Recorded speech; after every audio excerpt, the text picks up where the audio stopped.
this is what your mat looks like. We want to help our mat to heal itself. And in order to do that, we have to clean it regularly. And I'm going to show you how. Let's go.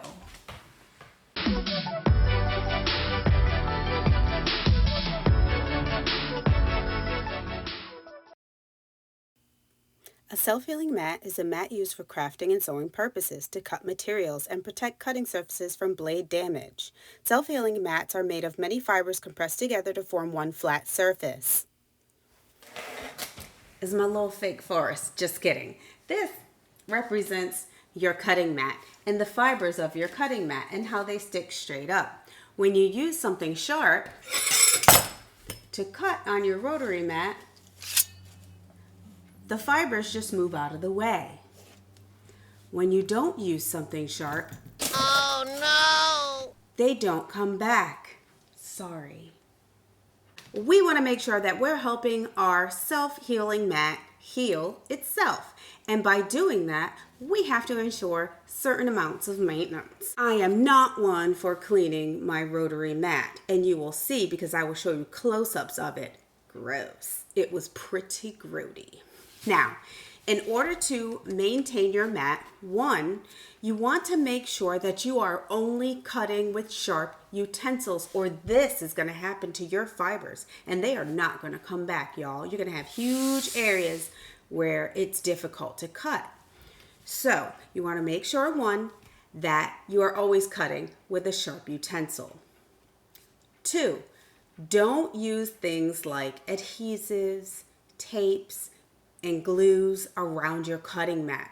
You'll end up with stains, and that will yuck up your fibers, and that area will not be nice for cutting. And what happens is you'll actually dull your blades. Not the blades, because we all know those are expensive and we don't like to change them more often than we have to, right? That's right. So don't use anything yucky, sticky, painty, icky, or otherwise tacky on top of your self-healing mat. Now this self-healing mat is a Dritz. It's 36 by 24 inches. And you can actually find these on sale on Walmart.com right now for about 20 bucks. Yes, girl. They usually cost $54 and change. Shh, hurry up, get one now. So if you need to replace yours, run, Nancy, okay? Another thing you should not do with your mat is never store your mat hoping that it's going to stand up on its own. It's not like a pair of dirty jeans, y'all. It's not going to stand up by itself in the corner and wave at you when it's time for you to jump back in.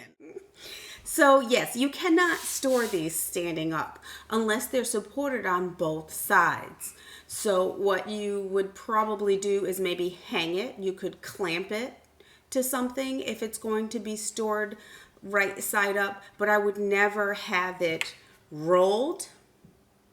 Never have it supporting itself up against a piece of furniture or something like that unless it's sandwiched in real good, because once it rolls, it tends to want to stay rolled. You don't really want to do that and have your fibers permanently bent. So don't roll your mat. It needs lovin's. Lay it flat. Also, you want to clean it. The best way to clean it, and I will show you a video because I scrubbed mine to death today. I almost died.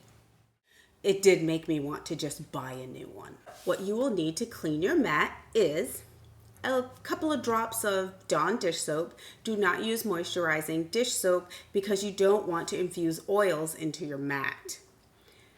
The second thing you're going to need is some tepid water. You can use distilled water if you like, if you're not going to stick it in your bathtub like I did, and you'll see in the video there that I stuck mine in the bathtub. You're going to need a little scrubby, like a scrubby brush, toothbrush, something of that nature to kind of work the little fibers out of, like the fabric fibers, out of the little nooks and crannies on your mat. We want those floofies gone. You also are going to need some vinegar. Vinegar is good for cleaning and disinfecting. So that's a very good thing. What you want to do is you want to have 1 cup of vinegar for every gallon of water. I'm not going to lie. I eyeballed it. I just put the water in and poured a whole jar. of vinegar, okay? I'm sure it's not going to kill anybody if you use more or less. You probably don't want to use 10 gallons of vinegar, just saying. So, I mean, just eyeball it and do your thing. Let's do this. Step 1. Rub all the lint out of your mat with a brush. Step 2. Fill your basin or tub with soap, vinegar, and water. Step 3. Soak your mat for 20 minutes. Step 4. Rub everything else with the hand towel. Step 5. Dry. You're all done.